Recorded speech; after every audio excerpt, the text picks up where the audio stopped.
ინიციატივაზე რომ გითხრათ კიდევ ერთხელ პრემიერის ინიციატივა დებატებთან დაკავშირებით რამდენად მნიშვნელოვანი და აუცილებელი არის ეს ყველაფერი?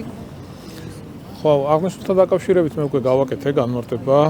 პრემიერმა ძალიან ვრცლად ისაუბრა დებატებთან დაკავშირებით, ზოგადად დებატები ნორმალურ ყველა განვითარებულ ქვეყანაში მიღებული პრაქტიკა არის და ჩვენ ამას მხოლოდ და მხოლოდ მივესალმებით. დანარჩენი დეტალებზე თუ რა როგორ იქნება, ცოტა მოგვიანებით ამაზე პრემიერი თავად გააკეთებს განმარტებას. ჰელსინკის კომისიასთან დაკავშირებით საქართველოსთან დაკავშირებით ჩაინიშნა მოხსენება, ერთ-ერთი მოხსენებელი არის მაკეინის ინსტიტუტის დირექტორი ლორა თორტონი და ასევე ჯო ვილსონი იქნება თავმჯდომარე ამ კომისიის. ასეთი შემადგენლობისა წარსულის ანუ ამ მოსმენების გათვალისწინებით როგორ შეფასების გაკეთება შეიძლება? შეფასებას რაც შეეხება ეს ადამიანები ვიცით ხო რა დამოკიდებულება აქვს ჩვენს ქვეყანასთან მიმართებაში როგორი აქვს მათი ხედვები განცხადებები რა განცხადებები შემოიფარგლებიან ხოლმე რაღაც განსხვავებულს არაფერს არ ველოდები იქნება იგივე სიცრუით გაჯერებული მესიჯები ტყუილზე დაფუძნებული ხედვა და მცდელობა იმისა, რომ საერთაშორისო საზოგადოება შეიყვანონ შეცდომას. ვფიქრობ, იგივე მესიჯები იქნება გაჟღერებული, რასაც ბოლო თვეების, ბოლო წლების განმავლობაში ვისმენდით, კონკრეტულად თუნდაც ამ ადამიანების მხრიდან. ბატონო, ამერიკის ვიცე-პრეზიდენტი ჩამოდის სამხრეთ კავკასიაში, ისე რომ საქართველოს არ ეწვევა, მაშინ როდესაც ქართული ოცნება საუბრობდა აქტიურად, რომ ამერიკასთან ურთიერთობები უნდა გადატვირთულიყო, დაალაგებულიყო, ის ფაქტი, რომ ახლა აი ამ ჩამონათვალში ამ ქვეყნების სიაში საქართველო არ მოხდა, მეტყოლებს თუ არა იმაზე, რომ რეალურად ეს ურთიერთობები ვერ განახლდა და რა არის ამის მიზეზი? ჩვენ მოლოდინის რეჟიმში ვართ, ხო? ძალიან ბევრჯერ გაგვიკეთებია განცხადება იმასთან დაკავშირებით, რომ მზად ვართ ურთიერთობები გადაითვირთოს, იმიტომ რომ პრეზიდენტ ბაიდენის ადმინისტრაციის მხრიდან რა დამოკიდებულებაც იყო საქართველოსთან მიმართებით არასამართლიანი, მხოლოდ და მხოლოდ ტყუილი, სიცრუე, მუქარები, ეს კატეგორიულად მიუღებელია, ჩვენ ვართ დამოუკიდებელი სუვერენული სახელმწიფო, ყველამ პატივი უნდა სცეს ჩვენს სახელმწიფოებრიობას, ჩვენს სუვერენიტეტს. მე რა პატარა ქვეყანა ვართ დამოუკიდებელი სახელმწიფო, ამისთვის ჩვენმა წინათაობებმა, ჩვენმა წინაპრებმა იბრძოლეს, ჩვენ დღესაც გვიწევს ბრძოლა და რა თქმა უნდა, ყველაფერს გავაკეთებთ იმისთვის, რომ პირველ რიგში ჩვენი ქვეყნის და ჩვენი ხალხის ინტერესები იყოს გატარებული და სხვა ურთიერთობას რაც შეეხება, კიდევ ერთხელ მეორებ ვართ მოლოდინის რეჟიმში, ტრამპის მთავარი დაპირებები იყო ომის დასრულება. მთავარი დაპირება იყო ასევე ერთ-ერთი პრიორიტეტული ხაზი იყო Deep State-ის დამარცხება და ვართ მოლოდინის რეჟიმში. გულშემატკივრობთ მას თუ ის ნამდვილად მოახერხებს და შეძლებს ამ ყველაფერს დღეს ნამდვილად არ ჩანს ის რომ ან ომი იყოს დასრულებული, ან მან Deep State-ი დაამარცხა, ხო? არც ერთი არის, არც მეორე. ამიტომ ვართ მოლოდინის რეჟიმში. მინიაპოლისში ძალოვანებმა პროტესტის დროს უკვე მეორე ადამიანი მოკლეს და ნეიტრალურ საქართველოში ამბობენ, რომ მაშინ როცა ევროპა საქართველოში განვითარებულ მოვლენებზე კრიტიკულ განცხადებებს აკეთებდა, ამერიკასთან დაკავშირებით არის დუმილი. ანუ ზოგადად რომ ვთქვათ, რაზე მიუთითებს ევროპელი ბიუროკრატების მხრიდან გამოწვეული დუმილი და აი საქართველოს შემთხვევაში ჩვეულებრივი ორმაგი სტანდარტია, სხვა არაფერი. საქართველოს ახლა პატარა ქვეყანა ნახეს და უბრალოდ ეს ჩვენი ბრალიც არის. იმიტომ რომ მთელი ბოლო წლების განმავლობაში, აი თუ გადავხედავთ ჩვენ უახლეს ისტორიას, ჩვენ დამოუკიდებლობიდან მოყოლებული, ძალიან ჩვენი იყო პრობლემა, ჩვენი მხრიდან იყო დაშვებული შეცდომები, რომ ამ ადამიანებს ყველაფრის უფლება მივეცთ. გაიხსენეთ წლები, როდესაც ისინი რაიმე განცხადებას გააკეთებდნენ თუნდაც, ხო? ეს იყო სრული ჭეშმარიტება. არავინ არ შედიოდა შინაარსში, არავინ არ ახორციელებდა პოლემიკას ამა თუ იმ საკითხზე, ესე იგი უცხოელმა რადგან თქვა, ეს იყო სრული ჭეშმარიტება. ეს არის ძალიან დიდი აბსურდი და კიდევ ერთხელ ვიმეორებ, ეს იყო ჩვენი პრობლემა და ჩვენს მიერ დაშვებული შეცდომები. თუმცა დღეს საქართველოს ყავს ხელისუფლება, რომელიც არის პატრიოტი, რომელიც ითვალისწინებს პირველ რიგში საქართველოს ინტერესებს და ქართველი ხალხის ინტერესებს. საბამისად, არავის არ მივცემთ იმის შესაძლებლობას, რომ საქართველო აბუჩად მოიხსენიოს, საქართველოსთან მიმართებით იყოს რაღაცა ზემოდან ყურებდნენ ჩვენს ქვეყანას ეს დამოკიდებულება. ჩვენ ვართ ბევრჯერ მითქვია და კიდევ ერთხელ გავიმეორებ, დამოუკიდებელი სუვერენული სახელმწიფო და ყველამ კეთილი უნდა ინებოს პატივი სცეს ჩვენს სუვერენიტეტს და დამოუკიდებლობას. სხვა ეხა ის რაც ხდება ამერიკაში, ხო? ის ყველამ თავის ქვეყანას უნდა მიხედოს, ხო? ყველას აქვს პრობლემები, უპრობლემო ქვეყანა არ არსებობს.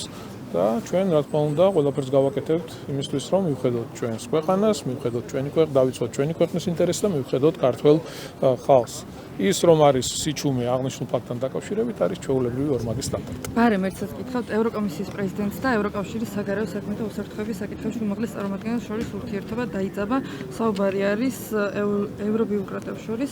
კალასი ან შიდა საუბრებში დიქტატორად მოიხსენიებს ურსულას. ანუ ურთიერთობები არის დაპირისპირებისკენ მისული და ესეთი დიქტატორის სახელითაც მოიხსენიებენ. ხო, ეს ახლა ზოგადი ფონი მათთან და ჩვენთან მიმართებაში. ზოგადად ევროპული ბიუროკრატია რო ჩიხშია შესული და უდიდესი გამოწვევის და პრობლემის წინაშე დგას, ეს უკვე ყველასთვის ცხადია. ამაზე ჩვენ დიდი ხნის განმავლობაში საუბრობდით, ლაპარაკობდით, იმიტომ რომ წარმოუდგენელი იყო ესე გაგრძელება, როგორც იქცეოდა ევროპული ბიუროკრატია. დღეს ხედავთ თქვენ თავადვე უპირისპირდებიან ერთმანეთს, თვითონვე არ მოწონთ ზოგიერთ ევროპულ ქვეყანას ის რაც ხდება ზოგადად და რა პროცესები მიდის.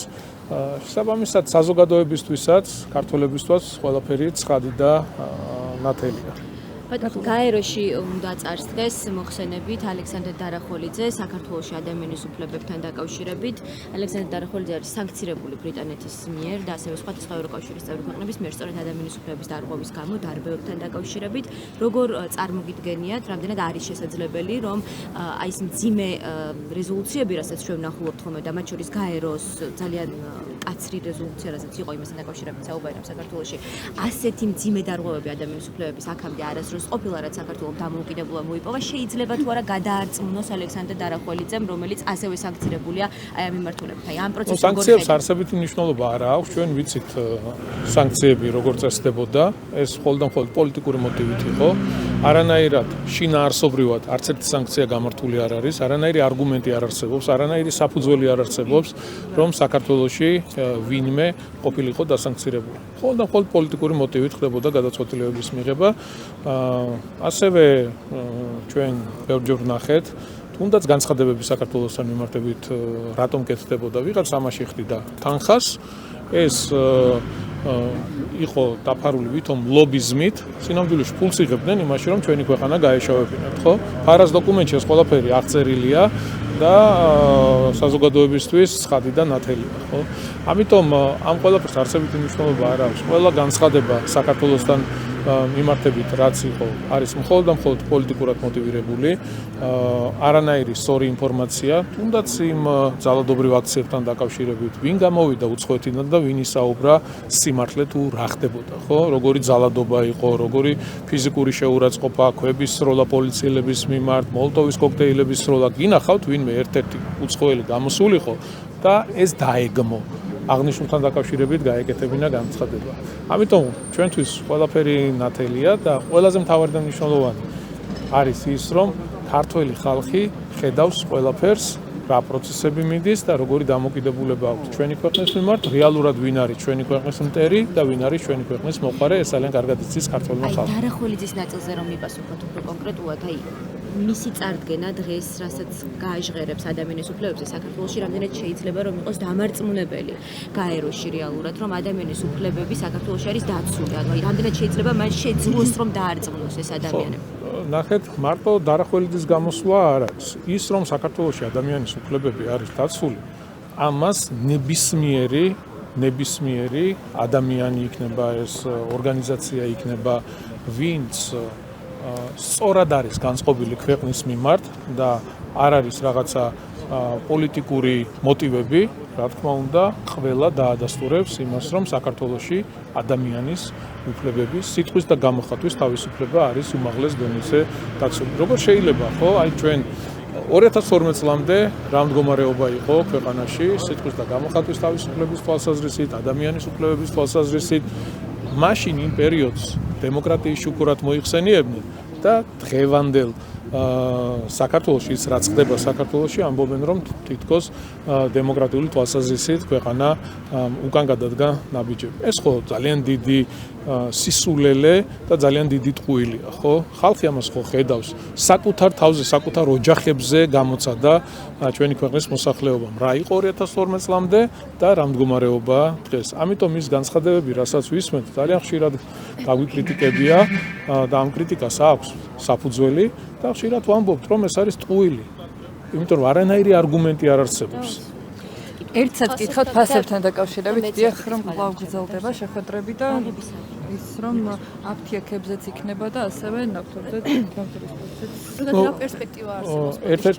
ერთ-ერთი სერიოზული გამოწვევა არის მაღალი ფასები საქართველოში, იმიტომ რომ თუ ვნახავთ სხვადასხვა პროდუქტების ფასებს, თუნდაც ევროპულ ქვეყნებში და სოციალურ ქსელში ძალიან ბევრი ვიდეო ვრცელდებოდა ბოლო თვეების, ბოლო წლების განმავლობაში შედარებით, ხო, რა ფასები იყო საქართველოში კონკრეტულ პროდუქტზე და რა ფასებია ევროპაში. ხო, რა თქმა უნდა, ეს მკვნეულია ჩვენთვისაც, ხალხს ძალიან დიდ პრობლემას უქმნის გაზრდილი ფასები სხვადასხვა პროდუქტებზე და ამ ყველაფრის დარეგულირება, იგივე თუნდაც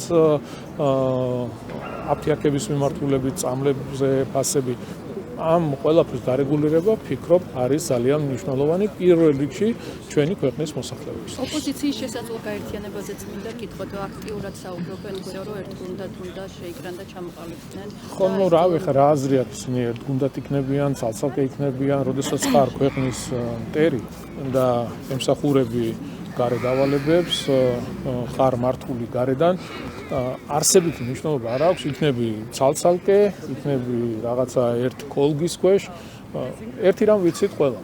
ჩვენი ქვეყნის მოსახლეობის უმრავლესობა მიცის ერთი რამ, რომ ისინი არიან მოღალატეები, არიან ქვეყნის მტრები და ემსახურებიან უცხოეთიდან გარე ძალებს. ბატონო, ხა ერთსაც კითხავთ ბაღების სააკენდოსთან დაკავშირებით, თქვენ ამაზე არაერთხელ გისაუბრიათ, გამოძიება დაწყებულია მიმდინარეობს და არსებობენ კონკრეტული ბრალდებულები, რომლებიც ახლა გირაოთი არიან თავისუფლებაზე, თუმცა მე მინდა ახლა კითხოთ იმ ნაწილზე, სადაც ოპოზიცია და კორუფციის მკვლევარები საუბრობენ, რომ თქვენი პასუხისმგებლობა იკვეთება, რომ თქვენი უნდა ყოფილიყავით ზედამხედველი და თქვენ უნდა ყოფილიყავით ის ადამიანი, რომელიც იქნებოდა საქმის კურსში, რეალურად რა ხდებოდა თუნდაც ბაღების სააგენტოში. იმ შემთხვევაში თუ გამოძიებას გაუჩნდება კითხვები, მზად ხართ თუ არა უპასუხოთ, ფიქრობთ თუ არა რომ შეიძლება გაუჩნდეს ეს არის გამოძიებას ჩვეულებრივი პოლიტიკური სპეკულაციები, დედაქალაქის მერი ვერ იქნება საგამოძიებო უწყების ხელმძღვანელი ან თანამშრომელი.